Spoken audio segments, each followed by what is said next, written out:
राजकुमार सिद्धार्थ एक राजा के घर जन्म। पवित्र लुम्बिनी में एक राजकुमार का जन्म हुआ। उनका नाम था सिद्धार्थ। उनके पिता राजा शुद्धोधन प्रेम और न्याय से राज करते थे। सिद्धार्थ का जीवन ऐशो आराम और विलासिता से भरा था। उनके जन्म के साथ ही कई भविष्यवाणियां जुड़ गई। ज्ञानी लोगों ने दो रास्ते बताए, एक राजसी और एक आध्यात्मिक। एक रास्ता एक शक्तिशाली और प्रभावशाली राजा, दूसरा एक महान धार्मिक और आध्यात्मिक नेता। राजा अपने सिंहासन का उत्तराधिकारी चाहता था, इसलिए उसने सिद्धार्थ को जीवन की कठिनाइयों और दुखों से बचाए रखा। उसने महल के चारों ओर ऊंची और मजबूत दीवारें बनवाईं। उसने यह सुनिश्चित किया कि सिद्धार्थ केवल सुंदरता, आनंद और सुख ही देखें। युवा राजकुमार इस सुनहरी पिंजरे में पले बढ़े, महल की दीवारों के बाहर मौजूद दुखों और संघर्षों से अनजान। वह हर तरह के सुख सुविधाओं से घिरे हुए एक भोग विलास भरा जीवन जीते थे। लेकिन इस स्वर्ग में भी उनके भीतर असंतोष का बीज अंकुरित होने लगा। उन्हें एक गहरी चाहत महसूस हुई, सांसारिक सुखों से बढ़कर कुछ पाने की लालसा। उनकी आत्मा भौतिक सुखों से संतुष्ट नहीं थी। उन्हें लग रहा था कि जीवन में और भी कुछ है, एक गहरा सत्य जो खोजे जाने की प्रतीक्षा कर रहा है। सिद्धार्थ के मन में यह विचार गहराई से बैठ गया। दुहखों की झलक, जागृति की शुरुआत। यह एक यात्रा की शुरुआत थी जो जीवन के गहरे रहस्यों को उजागर करने वाली थी। एक दिन सिद्धार्थ महल की दीवारों से बाहर निकले। उन्होंने पहली बार बाहरी दुनिया को देखने का निर्णय लिया। उन्होंने एक सुरक्षित जीवन बिताया था, जहां हर सुख सुविधा उपलब्ध थी। महल के अंदर वह हर प्रकार के दुख से अनजान थे।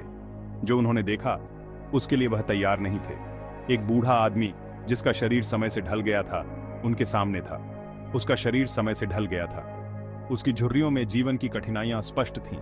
एक बीमार आदमी दर्द से तड़प रहा था। उसकी पीड़ा ने सिद्धार्थ को गहरे सोच में डाल दिया।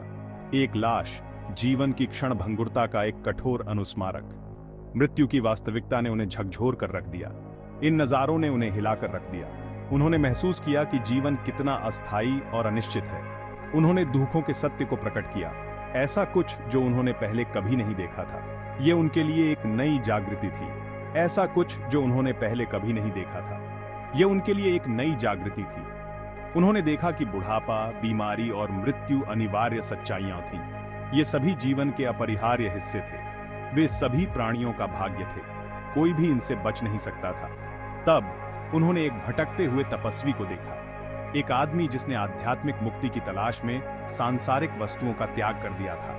एक आदमी जिसने आध्यात्मिक मुक्ति की तलाश में सांसारिक वस्तुओं का त्याग कर दिया था। तपस्वी के शांत चेहरे ने जीवन के एक अलग तरीके की ओर इशारा किया। तपस्वी के शांत चेहरे ने जीवन के एक अलग तरीके की ओर इशारा किया, जो सिद्धार्थ ने अभी अभी देखा था, उस दुख से मुक्त। ये चार मुलाकातें जो सिद्धार्थ ने अभी अभी देखा था, उस दुख से मुक्त। ये चार मुलाकातें जिन्हें चार दृश्यों के रूप में जाना जाता है, जिन्हें चार दृश्यों के रूप में जाना जाता है, ने सिद्धार्थ को बदल दिया। उन्होंने जीवन के गहरे अर्थ को समझना शुरू किया, ने सिद्धार्थ को बदल दिया। उन्होंने सभी चीजों की क्षण भंगुरता को महसूस किया। यह उनके जीवन का एक महत्वपूर्ण मोड़ था। उन्होंने सभी चीजों की क्षण भंगुरता को महसूस किया। उन्होंने देखा कि दुख मानव अस्तित्व का एक अंतर्निहित हिस्सा था। उन्होंने देखा कि दुख मानव अस्तित्व का एक अंतर्निहित हिस्सा था। यह एक सार्वभौमिक सत्य था जिसे कोई भी नकार नहीं सकता था। उनके भीतर एक गहरा सवाल उठा, दुखों से भरी इस दुनिया में कोई स्थायी शांति और खुशी कैसे पा सकता है? दुखों से भरी इस दुनिया में कोई स्थायी शांति और खुशी कैसे पा सकता है? यह प्रश्न उनके जीवन की दिशा बदलने वाला था। महाभिनिष्क्रमण, अनजान में एक छलांग। जिन दृश्यों को उन्होंने देखा था, वे सिद्धार्थ को सतते रहे। उन्होंने चार महत्वपूर्ण दृश्य देखे, एक बूढ़ा आदमी, एक बीमार आदमी, एक मृत आदमी और एक तपस्वी। इन दृश्यों ने उनके मन में गहरे सवाल उठाए। वह अब दुनिया के दुखों को नजरअंदाज नहीं कर सकते थे। हर जगह उन्हें पीड़ा और कष्ट दिखाई देने लगे। उनका शानदार जीवन अब व्यर्थ लग रहा था। महल की सुख सुविधाएं और ऐश्वर्य अब उन्हें खोखले प्रतीत होने लगे। वह न केवल अपने लिए बल्कि सभी प्राणियों के लिए दुखों को समाप्त करने का एक तरीका खोजना चाहते थे। उन्होंने सोचा कि क्या कोई ऐसा मार्ग है जो सभी को इस पीड़ा से मुक्त कर सके। एक रात उन्होंने एक महत्वपूर्ण निर्णय लिया। यह निर्णय उनके जीवन को हमेशा के लिए बदलने वाला था। उन्होंने अपने राजसी जीवन को पीछे छोड़ने का फैसला किया। यह एक कठिन निर्णय था, लेकिन उनके मन में दृढ़ संकल्प था। अपनी पत्नी और नवजात बच्चे को। यह विदाई उनके लिए अत्यंत भावुक और कठिन थी। अपनी दौलत और संपत्ति को, उन्होंने अपने सभी भौतिक सुखों को त्यागने का निश्चय किया। उन्होंने एक भटकता हुआ तपस्वी बनने का फैसला किया। यह एक साधारण जीवन था, लेकिन उनके लिए यह सच्चाई की खोज का मार्ग था। अपना जीवन दुख और उसके अंत के बारे में सच्चाई खोजने के लिए समर्पित करने के लिए। यह एक लंबी और कठिन यात्रा थी। त्याग के इस कार्य को महाभिनिष्क्रमण के रूप में जाना जाने लगा।